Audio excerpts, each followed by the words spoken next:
Effective length. Effective length क्या होती है कॉलम की। सबसे पहले हम फिगर बनाएंगे कॉलम का।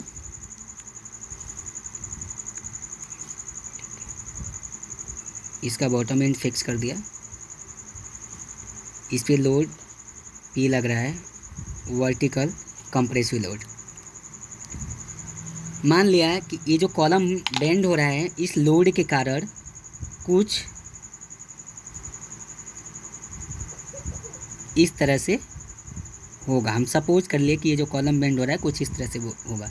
पहले जो कॉलम की लेंथ थी वो क्या थी, L थी। ठीक है, जब कॉलम पे vertical compressive load P load लग रहा है तो उसके कारण कॉलम कुछ इस तरह से बेंड हो रहा है। उसकी इंटायर लेंथ क्या हो रही है, कुछ इस तरह से बेंड हो रही है। देन इफेक्टिव लेंथ होती क्या है, so the length of the column, length of the column which is actual bending, actual bending, that is called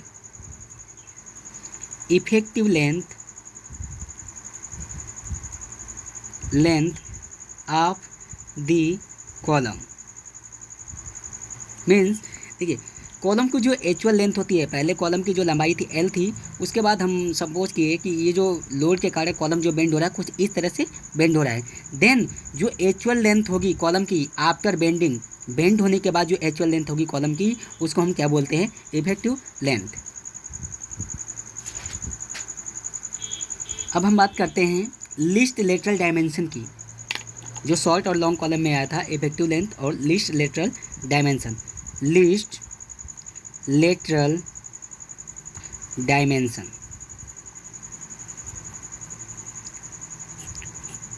अगर हम बात करते हैं लीस्ट लेटरल डायमेंशन की, तो सपोज दैट मान लिया कि एक सर्कुलर सेक्शन है,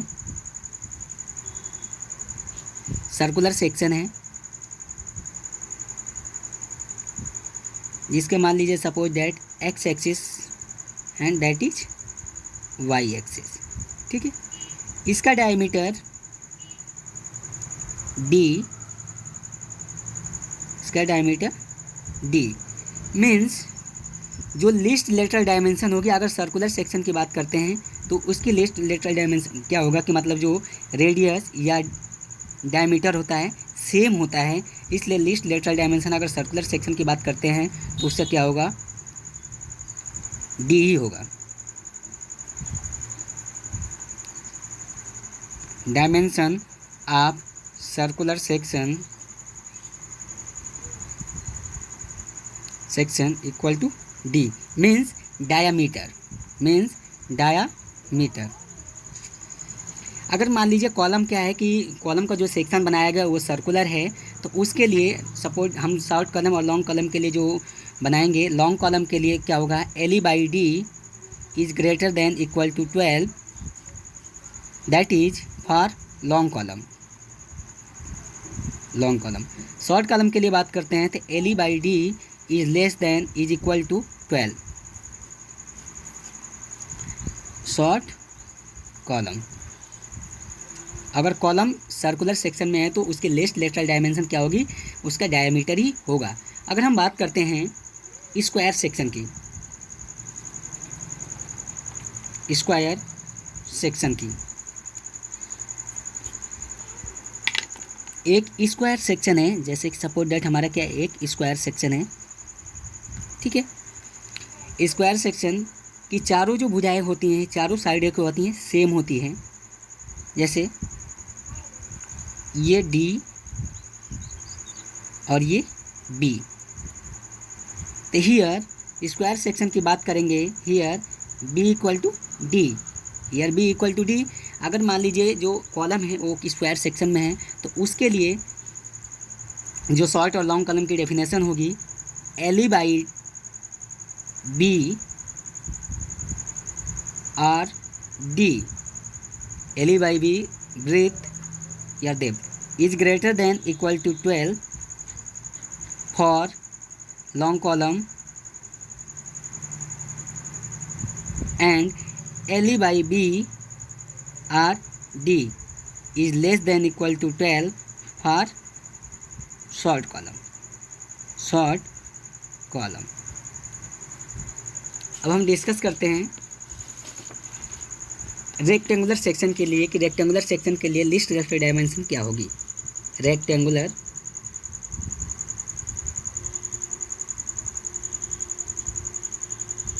सेक्शन के लिए रेक्टेंगुलर सेक्शन बना लिया सबसे पहले, that is B means width and depth D. देखिए लिस्ट लेटर डायमेंशन की बात होती है कि जो दो साइडें होती हैं, जितनी भी भुजाएं होंगी उससे जो सबसे छोटी भुजा होगी उसको हम लेंगे शॉर्ट और लॉन्ग कॉलम की डेफिनेशन के लिए लेने के लिए। तो देखिए अगर यहाँ पे हम बात कर रहे हैं तो B is greater than D, तो यहाँ पे जो हमारा लिस्ट लेटरल डायमेंशन होगी, लिस्ट लेटरल डायमेंशन इज क्या होगी, डी होगी। बिकॉज क्या है कि डी जो है ना वो बी से छोटा है। तो फॉर लॉन्ग कॉलम के लिए अगर रेक्टेंगुलर सेक्शन के लॉन्ग कॉलम की डेफिनेशन क्या होगी, लॉन्ग कॉलम के लिए L E by D is greater than equal to 12। या शॉर्ट कॉलम की अगर बात करते हैं, शॉर्ट कॉलम के लिए L E by D is less than equal to 12। अगर सपोज दैट रेक्टेंगुलर सेक्शन है उसकी जो विड्थ है कम है और उसकी डेप्थ क्या है, ज़्यादा है। सपोज दैट ऐसे हम कंसीडर कर रहे हैं जिससे आपसे कॉलम बना सकते हैं। ठीक है, ये हमारी क्या होगी, वी होगी और ये क्या हो गया हमारा, डी हो गया। ठीक है, हियर यहाँ पे अगर हम बात करते हैं तो B is less than equal to D, means B क्या है, छोटा है किससे, D से। तो यहाँ पे जो लिस्ट लेटरल डायमेंशन होगी, लिस्ट लेटरल डायमेंशन इज क्या होगी, डायमेंशन इज B। तो बात करते हैं फॉर लॉन्ग कॉलम के लिए, लॉन्ग कॉलम के लिए जो कंडीशन होगी, effective length L E upon B is greater than equal to 12 for long column and for short column effective length upon B is less than is equal to 12।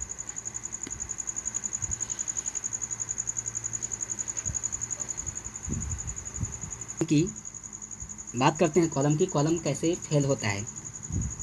देखिए condition होती है short और long column के लिए, दोनों के लिए। If the column is long, if the column is long then it will fails only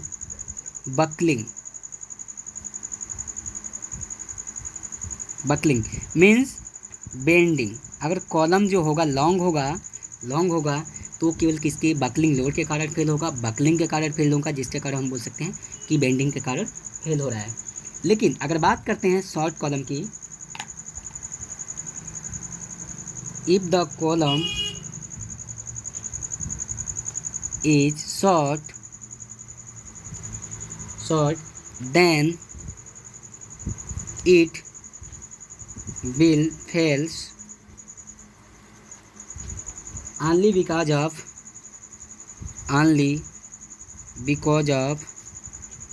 direct compression। अगर शॉर्ट कॉलम होगा तो डायरेक्ट कंप्रेशन के कारण फेल होगा। अब इसी के लिए दो थ्योरी दी गई थी फॉर लॉन्ग कॉलम के लिए। For long column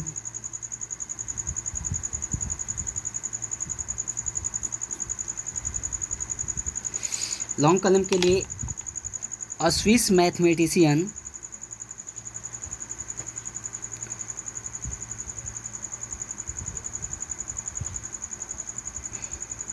Leonhard Euler's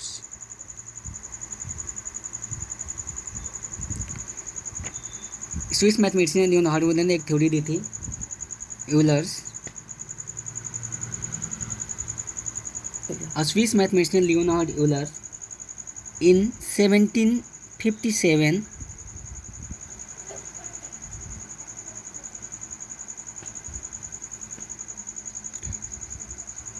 this gave a formula for stability of long column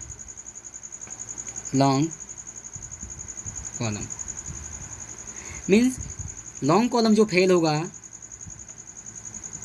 वो ऑनली बकलिंग के कारण होगा, और शॉर्ट कॉलम जो फेल होता है ऑनली डायरेक्ट कंप्रेशन के कारण फेल होता है या क्रिपलिंग के कारण फेल होगा। तो लॉन्ग कॉलम जो वैलिड होता है, लॉन्ग कॉलम के लिए खाली एलर्स थ्योरी वैलिड होती है, बल्कि शॉर्ट कॉलम के लिए रैनकाइन थ्योरी का यूज किया जाता है। For long column Euler's theory is used, and for short column Rankine theory is used. Whereas Rankine theory is used, medium as well as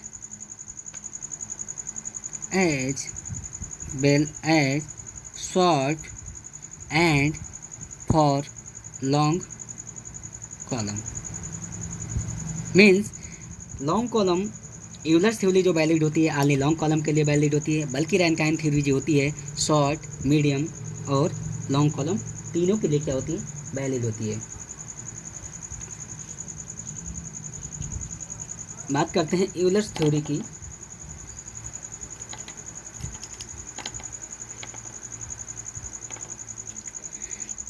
Euler's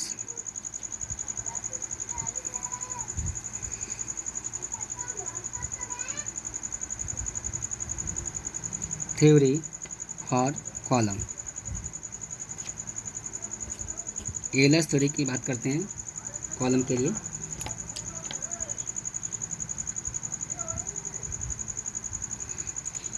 Euler's ने जब थ्योरी डिज़ाइन किया था लॉन्ग कॉलम के लिए, तो उसके लिए उन्होंने बोला था कि जो कॉलम बेंड होगा ऑनली किससे कारण होगा, बकलिंग के लिए। उन्होंने कुछ पॉइंट्स दिए थे। He was analysed long column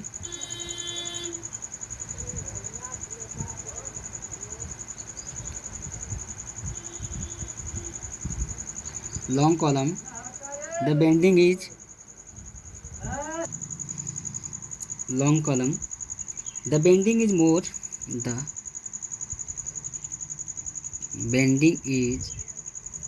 more compared to the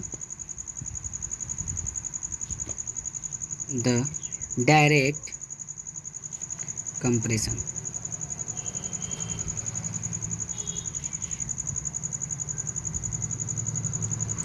दूसरा पॉइंट बात करते हैं, जब Euler considered only bending of column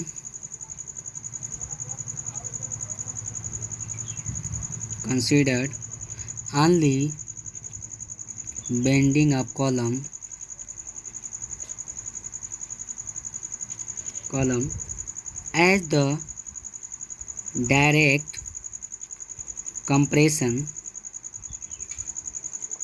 was negligible compared to bending. Euler ने जब फार्मूला ड्राइव किया था तो उस केस में उन्होंने बोला था कि जो कॉलम फेल होगा, लॉन्ग कॉलम जो फेल होगा ऑनली बेंडिंग के कारण होगा, ठीक है, क्योंकि बेंडिंग जो हो गई वो ज़्यादा होगी आज कंपेयर टू बात करते हैं डायरेक्ट कंप्रेशन की। और उन्होंने डायरेक्ट कंप्रेशन को क्या किया था, जो भी वैल्यू थी डायरेक्ट कंप्रेशन को उसको क्या किया था, नेग्लिजिबल कर दिया था as compare to the bending.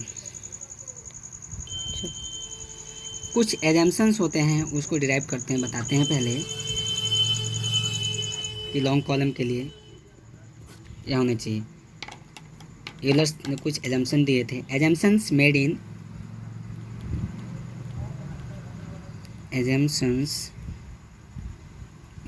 In Euler's theory. First point is the column is subjected to axial loading. The column is subjected to axial loading. Number 2, the weight of the column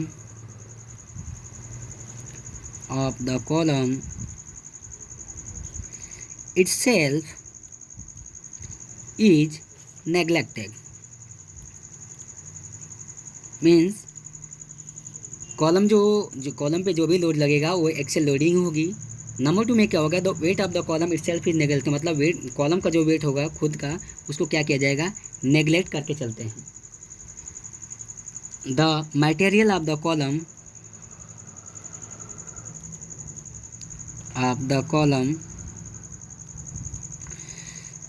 is homogeneous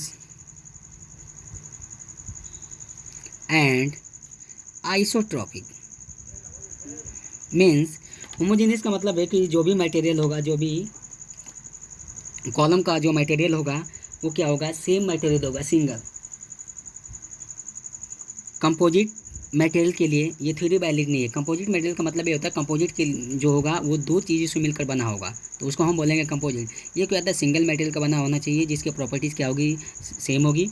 isotropic का मतलब होगी कि जितने भी जो भी properties होती हैं सभी डायरेक्शन में इसकी क्या होगी, वो सेम होगी।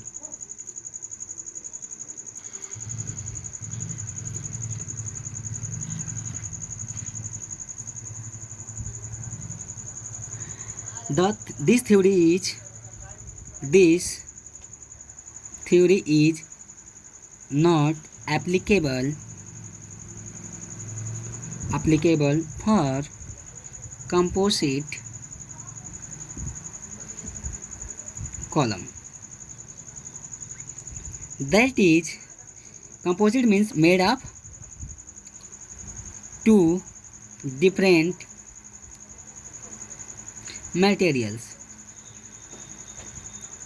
मीन्स अगर कॉलम दो मटेरियल से मिलकर बना होगा, कंपोजिट होगा, तो उसकी प्रॉपर्टी सेम नहीं हो सकती है। Isotropic means the material have same modulus of elasticity in all direction. Isotropic की बात करते हैं तो the materials have same modulus of elasticity in all direction, means x, y and z direction। कहने का मतलब ये है कि थर्ड पॉइंट जो है कि मटेरियल कॉलम कोई भी है कॉलम, उसका जो मटेरियल है क्या होमोजेनियस होना चाहिए और आइसोट्रोपिक होना चाहिए। आइसोट्रोपिक की अगर बात करते हैं तो जो मॉडुलस ऑफ इलास्टिसिटी होती है किसी भी मटेरियल की, वो तीनों डायरेक्शन में क्या होना चाहिए, सेम होना चाहिए।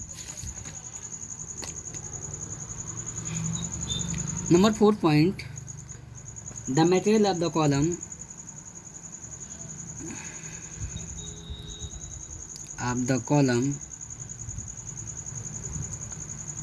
is elastic and obeys Hooke's law।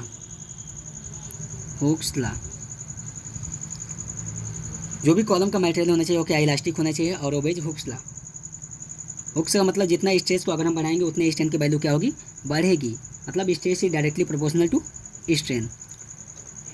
Stress strain curve की अगर बात करते हैं तो डेट इज सिग्मा से डिनोट करते हैं स्ट्रेस को, एंड स्मॉल ई से डिनोट करते हैं या एक्सेलेंट से डिनोट करते हैं स्ट्रेंथ को। ठीक है, अगर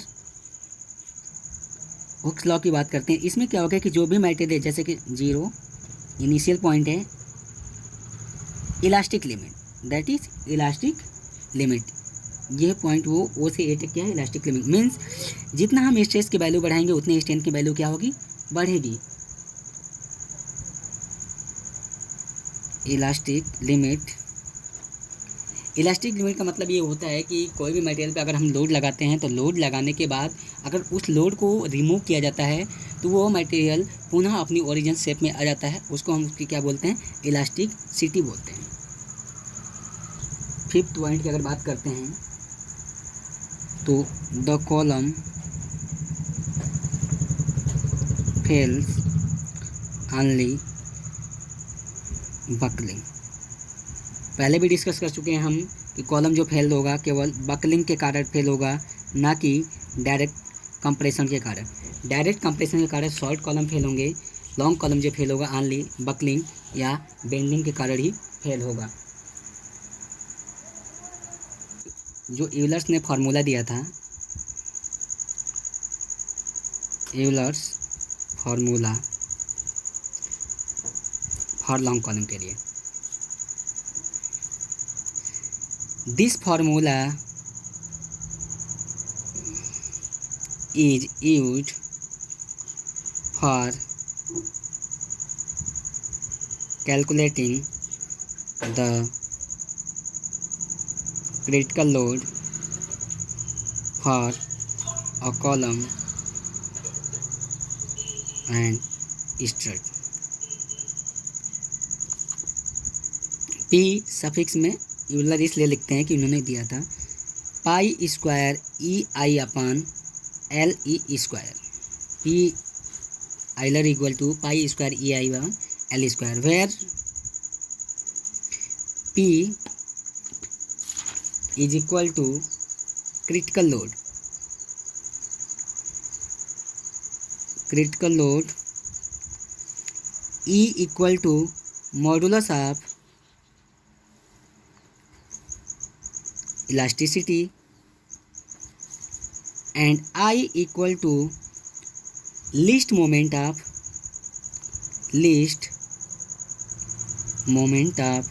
inertia and L E equal to effective length, अब जो कॉलम होता है वो उसके डिपेंड करता है, इसके लिए 4 कंडीशन बताई गई हैं, उसके इंड कंडीशंस। तो हम उस कंडीशंस के बारे में डिस्कस कर लेते हैं कि इंड कंडीशन के लिए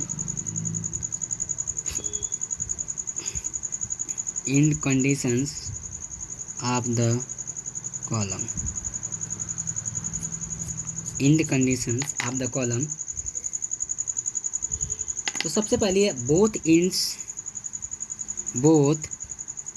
ends are hinge or pin jointed, मतलब जिसका दोनों सिरा हिंज हो या पिन जॉइंट हो, उसके लिए इक्विवेलेंट लेंथ की जो वैल्यू होगी वो क्या होगी, एल के बराबर होगी। नंबर 2, इसको हम डिस्कस करेंगे आगे, अभी डिराइव करेंगे फार्मूला कैसे क्या होता है। उसके बाद नंबर 2 क्या है, one and fixed and other and free. उसके लिए जो इक्विवेलेंट लेंथ इफेक्टिव लेंथ जो होती है उसकी वैल्यू क्या होती है, एल की वैल्यू क्या होती है, 2L के बराबर होती है। नंबर 3 कंडीशन है वन एंड फिक्स्ड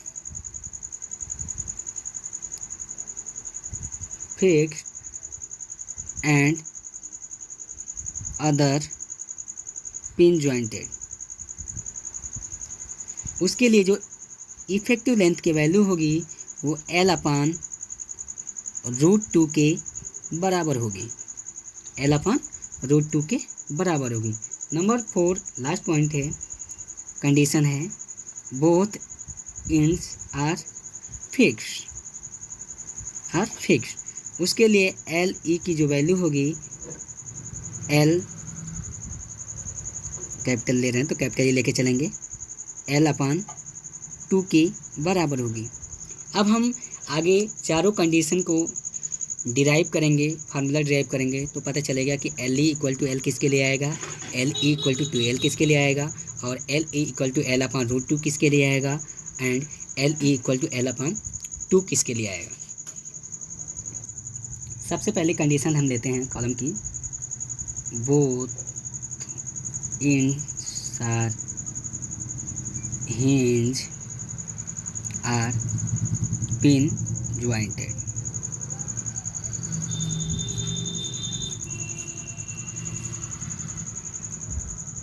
सबसे पहले हम फिगर ड्रॉ करेंगे, ठीक है। फ्री हैंड से ड्रॉ कर रहे हैं तो थोड़ी बहुत लाइन टेढ़ी हो सकती है। P that is load P, ठीक है। Both ends are hinge are pin jointed, ठीक है। दैट इज, इसको बात करते हैं तो ये वाई एक्सिस, दैट इज हम मान लेते हैं इसके मिडिल सेक्शन से यहाँ से एक्स एक्सिस, ठीक है। मान लिया कॉलम की जो टोटल लेंथ है वो क्या है, पहले स्मॉल एल या कैपिटल एल कुछ भी ले सकते हैं, तो हम स्मॉल एल लेके कंसीडर कर लिए, सपोज दैट, ठीक है, एल है। और एक्स सेक्शन से उसकी डिस्टेंस मान लिया क्या है, एक्स है, ठीक है। और ये जो डिस्टेंस होगी उसको मान लिया क्या है, वाई है, deflection. That is point A and that is point B.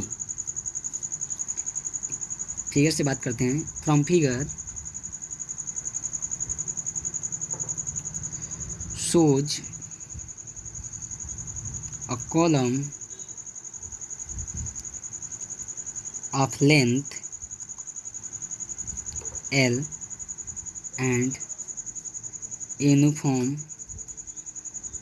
cross section area capital A. मान लिया फिगर की अगर बात करते हैं तो कॉलम की जो टोटल लंबाई है वो क्या है, स्मॉल एल है, और उसका क्रॉस सेक्शन एरिया क्या है, ए है। वेयर उस पर क्या है कि पी क्रिपलिंग लोड लग रहा है, P crippling load at which column has lost और बकल्ड। मतलब पी क्या है कि क्रिपलिंग लोड है जिससे कारण कॉलम क्या है, बकल मतलब बकलिंग हो जाता है या लॉस्ट हो जाता है, टूट जाता है, ब्रेक हो जाता है, ठीक है। उसके बाद लिखते हैं consider a section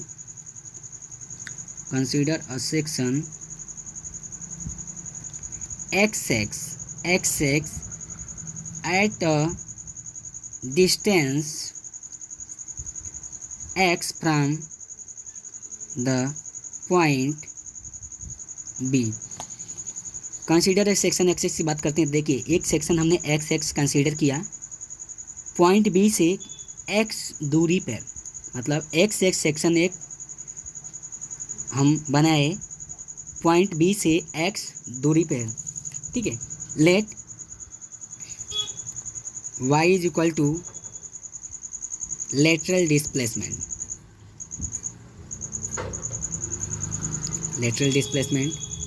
then bending moment क्या होगा, बेंडिंग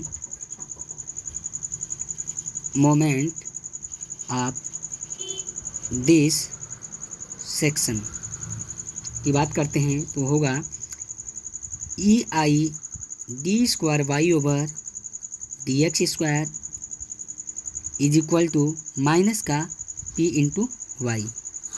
चलिए फिगर की अगर हम बात करते हैं तो बोलेंगे कि ये माइनस का पी वाई कहाँ से आया। पी जो लोड लग रहा है हमारा एंटी क्लॉकवाइज डायरेक्शन में लग रहा है, और डिस्टेंस क्या है उसकी, परपेंडिकुलर डिस्टेंस क्या है, पी जो लोड लग रहा है हमारा एंटी क्लॉकवाइज डायरेक्शन में लग रहा है, ठीक है। और उसकी जो परपेंडिकुलर डिस्टेंस क्या है, वाई। देन मोमेंट क्या हो गया, फोर्स इंटू परपेंडिकुलर डिस्टेंस, मतलब P into Y. Anti clockwise direction में है तो माइनस का साइन आ गया। देन अब इसको हम सॉल्व करेंगे आगे, तो ये हो जाएगा E I D square Y over D x square plus का P Y is equal to 0। ये हमारी इक्वेशन बन के आएगी। इसको मान लिया हमने इक्वेशन नंबर 1।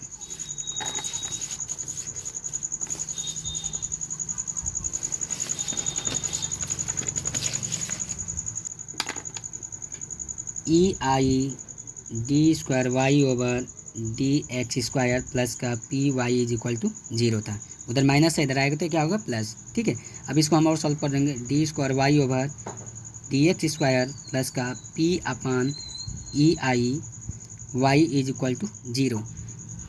हम मैथमेटिक्स में पढ़ चुके हैं, ये किसने ऑर्डर की है, सेकेंड ऑर्डर की। तो हम इसको क्या सकते हैं, डी अपान डी एक्स को क्या मानते हैं, तो वहाँ पे कैपिटल डी। तो अगर हम इसको बात करें जैसे तो लिख सकते हैं D square Y plus P upon E I Y is equal to क्या हो गया 0। तो ये सेकंड ऑर्डर की डिफरेंशियल इक्वेशन है। इसके लिए हम क्या निकालेंगे, सबसे पहले सी एफ निकालेंगे और इसका पी आई निकालेंगे। सी एफ और पी आई। सी एफ का मीनिंग होता है complementary function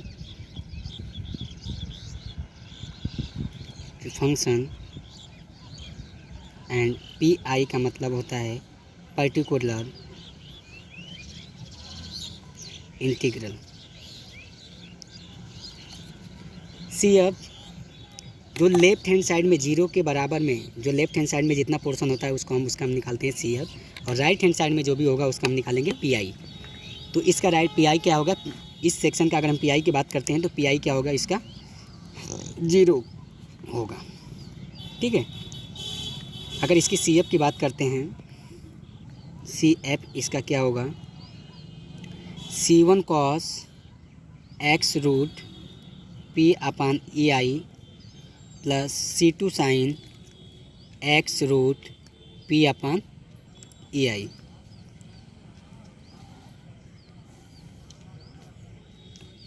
C F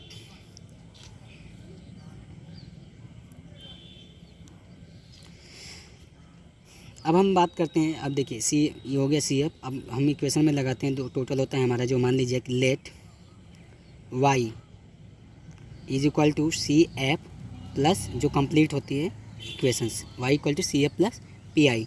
then y equal to C F की वैल्यू आई है C1 cos x root P upon E I plus C2 sine x root P upon E I plus का P I की value क्या है 0। फिर या C1 cos x root P upon E I plus C2 sine x root P upon E I.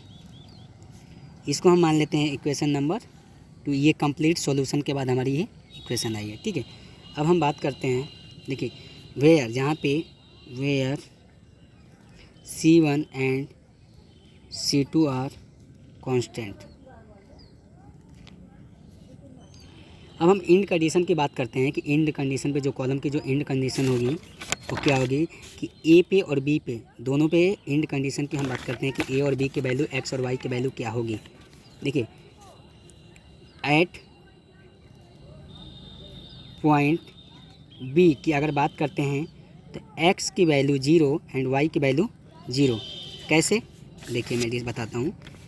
Point B पे क्या है, x की वैल्यू क्या है, यहाँ से एक्स से स्टार्ट हो रहा है तो एक्स की वैल्यू क्या है 0। पॉइंट बी पे एक्स की वैल्यू 0 एंड वाई की वैल्यू, कोई भी डिस्प्लेसमेंट नहीं हो रहा है तो वाई की वैल्यू क्या होगी 0 होगी। Means X equal to 0 and Y equal to 0। At point A की अगर बात करते हैं तो X equal to L and Y equal to 0। Means देखिए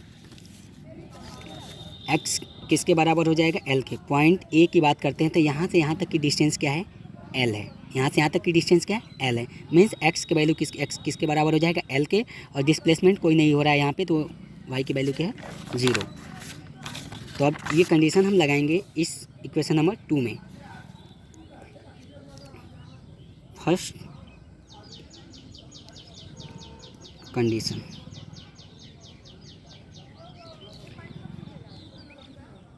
eight point B X equal to 0 and Y equal to 0। ठीक है। देन अगर हम बात करते हैं, इसको वैल्यू रखते हैं तो Y, then equation Y equal to, Y की वैल्यू क्या हो जाएगी 0, C1 कॉस एक्स की वैल्यू क्या है 0 into P upon E I plus C2 sign, ये 0 है तो 0 हो गया। ठीक है, तो ये 0 C1 cos 0 plus C2 into 0 means 0 equal to C1 का 0 की वैल्यू क्या होती है 1 प्लस 0 या C1 इक्वल टू 0। चलो करो। देन C1 की वैल्यू पुट करेंगे, put the value of C1 in equation number 2। तो क्या हो जाएगा, इक्वेशन 2 क्या थी, y equal to C1 cos x root P upon E I plus का C2 sine x root P upon E I, y equal to C1 की value 0, that is पूरा portion 0 हो जाएगा, प्लस का C2 sine x root P upon E I, Y is equal to या y equal to C2 sine x root P upon E I.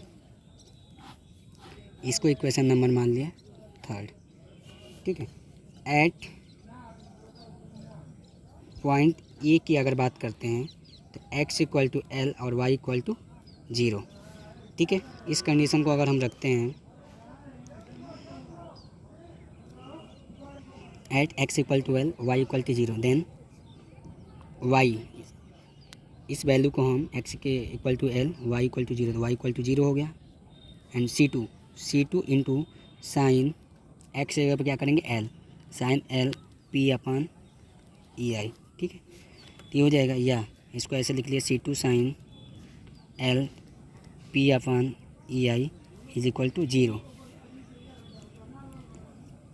और या sine L root P upon E I is equal to 0। किसकी value होती है sign की, sign 0 value होती है 0 की, साइन 0 की 0 पाई 2 पाई 3 पाई डैट एक्स्ट्रा। तो हम सबसे पहले एक वैल्यू को कंसिडर करके चलते हैं पाई को, तो then sine L root P upon E I is equal to sine n pi की वैल्यू क्या होती है 0 होती है, तो एन की वैल्यू हम साइन पाई को ले लिए। ठीक है, तो देन साइन से कैंसिल हो जाता है, लेकिन कैंसिल आउट नहीं करते हैं, या तो L upon L P upon E I is equal to pi, या स्क्वायरिंग बोथ साइड। अब इसको सॉल्व करने के लिए हम क्या करेंगे, squaring both sides, then L square P upon E I, अगर हम रूट का स्क्वायर करेंगे और इधर पाई का स्क्वायर करेंगे तो ये हो जाएगा एल स्क्वायर, रूट का स्क्वायर करेंगे तो रूट आपस में 2 रूट हो जाएगा तो कैंसिल आउट हो जाएगा, पी अपान ई आई हो जाएगा ये, और इक्वल टू पाई स्क्वायर हो जाएगा। अगर हम इसकी बात करते हैं, पी की वैल्यू हमें निकालनी है, किसकी वैल्यू निकालनी है, पी की वैल्यू निकालनी है। पी इक्वल टू क्या हो जाएगा पाई स्क्वायर, ये इधर है डिवीजन में तो इधर जाएगा तो मल्टीप्लिकेशन में हो जाएगा, और इधर ये मल्टीप्लिकेशन में है तो इधर आएगा तो डिवीजन में हो जाएगा। तो P equal to pi square E I upon L square. तो यहाँ पे अगर हम एल की इक्विवेलेंट लेंथ की बात करते हैं, इफेक्टिव लेंथ की बात करते हैं, तो एल ई किसके बराबर है, एल ई इक्वल टू किसके बराबर है, एल के बराबर है। तो कंडीशन 1 हमारी क्या हो गई, सेटिस्फाई हो गई। सेकेंड कंडीशन की अगर बात करते हैं हम, देखिए तो क्या होता है, one and fix and other and is free, जिसका एक सिरा फिक्स है और दूसरा सिरा क्या है, फ्री है, मतलब स्वतंत्र है। सबसे पहले हम फिगर को ड्रॉ कर लिए। ठीक है, एक सिरा फिक्स कर लिए,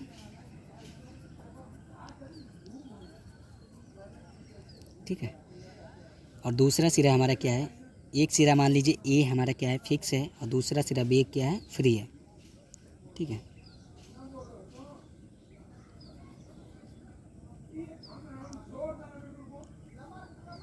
ठीक है,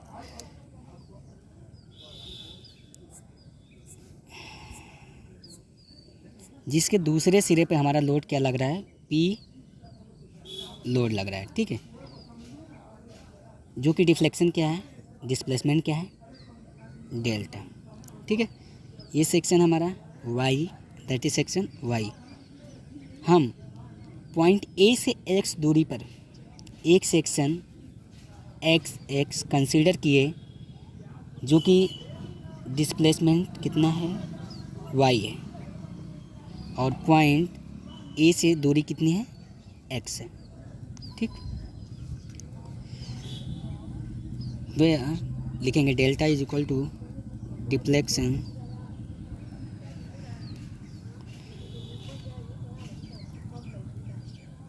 lateral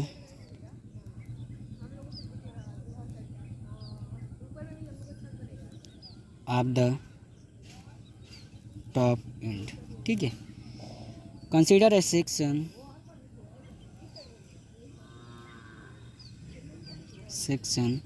x X at the distance x from the fixed end. Then the bending moment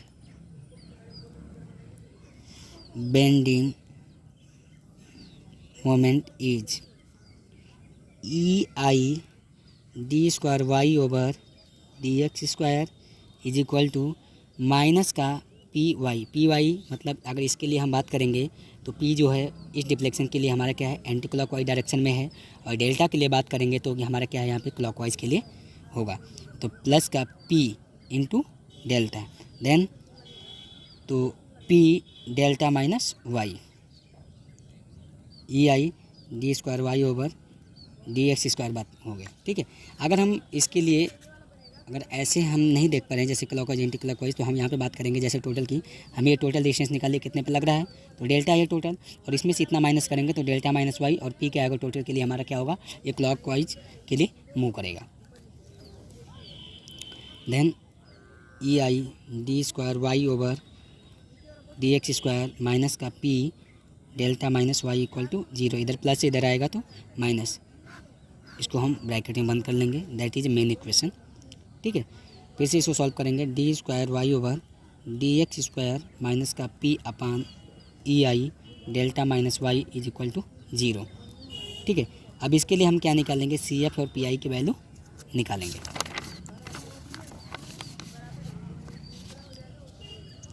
तो इसके लिए जो सी एफ की वैल्यू आएगी, सी एफ की वैल्यू जो आएगी, सॉरी सो सॉल्व करेंगे तो E I D square Y over D x square plus का P delta minus y is equal to zero. जो कांस्टेंट टर्म होगा उसको राइट हैंड साइड में ले जाएंगे, बाकी जो सेम टर्म होंगे उसको एक साइड में लाएंगे, स्क्वायर प्लस का पी डेल्टा माइनस का P Y is equal to zero, इधर माइनस में आएगा तो इधर माइनस होगा, सॉरी, ठीक है। ये प्लस तो E I D square Y over D x square is equal to plus का P y equal to P delta. अब हमारी ये क्या होगी, इसका दोनों सी एफ और पी आई निकलेगा, दैट इज इक्वेशन नंबर 2 मान लीजिए इसको। चलिए अब इसके लिए जो सी एफ की वैल्यू होगी, E C one cos same है x root P upon E I पहले इक्वेशन जैसे, plus C two sine x root P upon E I, and P I की जो वैल्यू आएगी वो क्या आएगी, delta complementary function equal to C F then C one cos x root P upon E I plus C two sine x root P upon E I, और P I की value क्या होगी, delta. Then y equal to क्या हो जाएगा, C F plus P I, and Y equal to C F C one cos x root P upon E I plus का C two sine x root P upon E I plus का delta. ये हमारी complete equation solution के बाद I S C F और P I को मिला के इसको मान लिया इक्वेशन नंबर 3। अब हम बात करते हैं कंडीशन, इन कंडीशंस एट पॉइंट ए की बात करते हैं। ए की बात करते हैं तो डिफ्लेक्शन क्या है, ज़ीरो। डिफ्लेक्शन क्या है, zero. X equal to zero and Y equal to zero. Point A की बात करते हैं तो यहाँ पे अगर हम पॉइंट ए की बात करते हैं तो यहाँ पे एक्स की वैल्यू भी क्या है कि जीरो होगी और डिफ्लेक्शन कुछ भी नहीं हो रहा है, मतलब वाई की वैल्यू भी क्या होगी, जीरो होगी। इस वैल्यू को हम क्या करेंगे, क्वेश्चन नंबर थर्ड में पुट करेंगे। Then zero equal to C1 cos, ये जीरो हो जाएगा, प्लस C2 साइन जीरो हो जाएगा, ठीक है, प्लस का डेल्टा, ये जीरो हो जाएगा। C1 कॉस जीरो की वैल्यू 1 प्लस साइन जीरो की वैल्यू क्या होगी, जीरो, प्लस का delta. Then zero equal to C1 plus का delta and C1 is equal to minus का डेल्टा। इस वैल्यू को हम पुट करेंगे तो पॉइंट ए पे अगर हम बात करते हैं, पॉइंट ए पे तो x equal to zero and dy by d x equal to zero. तो जो हमारे पास इक्वेशन थी y इक्वल टू क्या थी, C1 cos x root P upon E I plus का C2 sine x root P upon E I plus का delta. इसको हम क्या करेंगे, डिफ्रेंशिएट करेंगे विद रिस्पेक्ट टू x। तो d y by d x equal to C1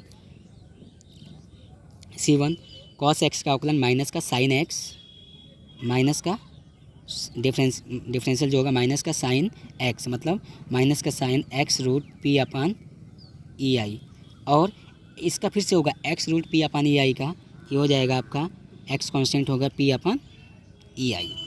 फिर दूसरे टर्म करेंगे, C2 कांस्टेंट है, C2 कैसे रहने देंगे, साइन का हो जाएगा cos x root P upon E I, ठीक है, और x root P upon E I का root P upon E I plus deflection delta, delta कौन है कांस्टेंट, इसकी वैल्यू क्या हो जाएगी, जीरो। तो ये हो जाएगा d y by d x equal to minus का C1 sine x root P upon E I into P upon E I plus का C2 cos x root P upon E I into P upon E I. अब इसको हम थोड़ा सही minus में कर लेंगे, d y by d x equal to minus का C1 into square root P upon E I plus का into sine x root P upon E I plus का C2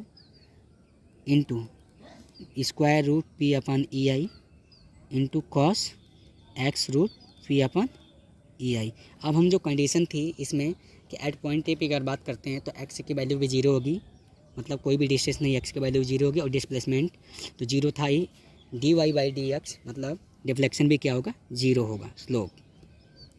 तो जीरो इक्वल टू माइनस का C1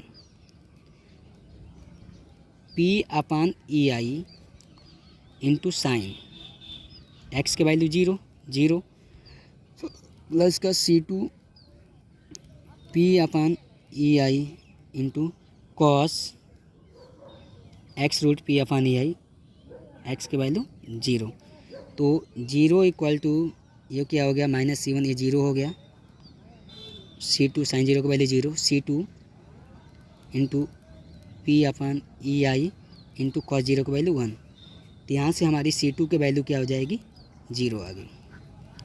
अब हमारे पास C1 की value भी आ चुकी है, C2 की वैल्यू भी आ चुकी है, तो C1 और C2 की वैल्यू जो होगी हम उसको पुट करेंगे इक्वेशन नंबर थर्ड में, ठीक है। अब हम इक्वेशन नंबर थर्ड में पुट करेंगे, put the value of C1 and C2 in equation number third, ठीक है। एट पॉइंट P की बात करते हैं तो x की वैल्यू क्या होगी, L होगी, और y इक्वल टू क्या होगा, डेल होगा। देख रहे हैं, जब देखिए x एट पॉइंट B पे बात कर रहे हैं तो x कितने बराबर है, टोटल लेंथ क्या है इसकी, L, ठीक है। और डिफ्लेक्शन किसके बराबर है, y की वैल्यू किसके बराबर होगी, ये डेल्टा के बराबर होगी, मतलब डिफ्लेक्शन क्या होगा, डेल्टा हो रहा है। तो इसको हम पुट करेंगे, तो put the value of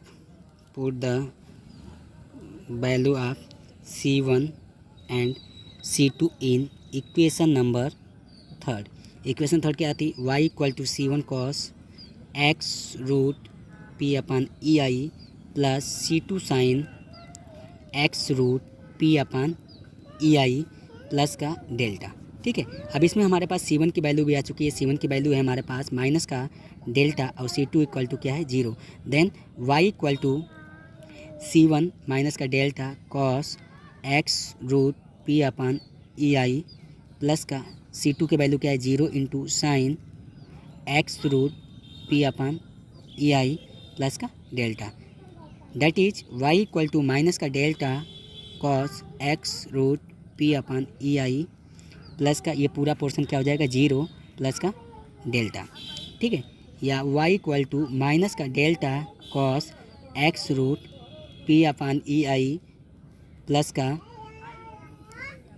delta. ठीक है, अब हम कंडीशन इसमें लगाएंगे। इसको इक्वेशन नंबर मान लिए हमारे क्या है? 4। अब एट पॉइंट बी पे बात करते हैं। Point B x equal to L, y equal to delta. Put the value of x and y in equation number 4। तो y की वैल्यू क्या है? डेल्टा इक्वल टू माइनस का del cos x root P अपन EI। ठीक है, x की value LT चलिए छोड़ दिया तो अगली बार पुट कर लेंगे प्लस का delta. Delta equal to minus का डेल कॉस x की वैल्यू क्या थी? डेल्टा P अपन EI प्लस का x की वैल्यू L P अपन EI प्लस का डेल्टा। ठीक है, अब हम देखते हैं तो ये और ये कैंसिल आउट हो जाएंगे। ठीक है, ये हो जाएगा माइनस का del cos L P upon EI is equal to 0 के बराबर हो जाएगा। और डेल्टा या कॉस माइनस के डेल इधर देंगे 0 cos L root P upon EI equal to 0। ठीक है, कॉस L रूट P अपन EI 0 किसकी वैल्यू होती है? कॉस n पाई बाई 2 की वैल्यू होती है। n cos n pi by 2 की वैल्यू होती है, मतलब हम कॉस पाई बाई 2 की वैल्यू क्या होती है? 0 होती है। n इक्वल टू 1 2 3 कर पुट करेंगे तो। ठीक है, अब यहाँ से L P upon EI is equal to pi by 2। Pi by 2। अब पेपर ले लेते हैं। L P upon EI is equal to pi by 2। Squaring both sides L P upon EI बड़ा ब्रैकेट ले लीजिए, कोई दिक्कत नहीं। Square root equal to pi by 2 का होल स्क्वायर मीन्स अभी हो जाएगा L square P upon EI is equal to pi square by 4, या हमें P के वैल्यू निकालनी होंगी तो P equal to pi square by 4। इधर जो डिवीजन में था वो मल्टीप्लिकेशन में हो जाएगा, जो मल्टीप्लिकेशन में वो क्या हो जाएगा? डिवीजन में हो जाएगा। या P equal to pi square EI upon 4L square. हम इसको इक्विवेलेंट लेट के बराबर करेंगे। P equal to pi square EI upon L 4L square है। मीन्स यहाँ पे जो इफेक्टिव लेंथ है LE इक्वल टू किसके बराबर हो जाएगी? 2L के बराबर हो जाएगी। या P equal to pi square EI upon 4L E square. Capital L या स्मॉल l आप जो भी कंसीडर करके लेके चलेंगे, किसी एक को लेके चलिएगा। P इक्वल टू ये हो जाएगा L E square, sorry. Then final क्या हो जाएगा? Pi square EI upon L E square. Means equivalent effective length जो होगी किसके बराबर होगी? 2 गुना होगी किसके? जो नॉर्मल लेंथ होगी किसकी? कॉलम की। इसी प्रकार अगली जो 2 कंडीशन है उसको भी सॉल्व करेंगे, उसको आगे डिस्कस करेंगे।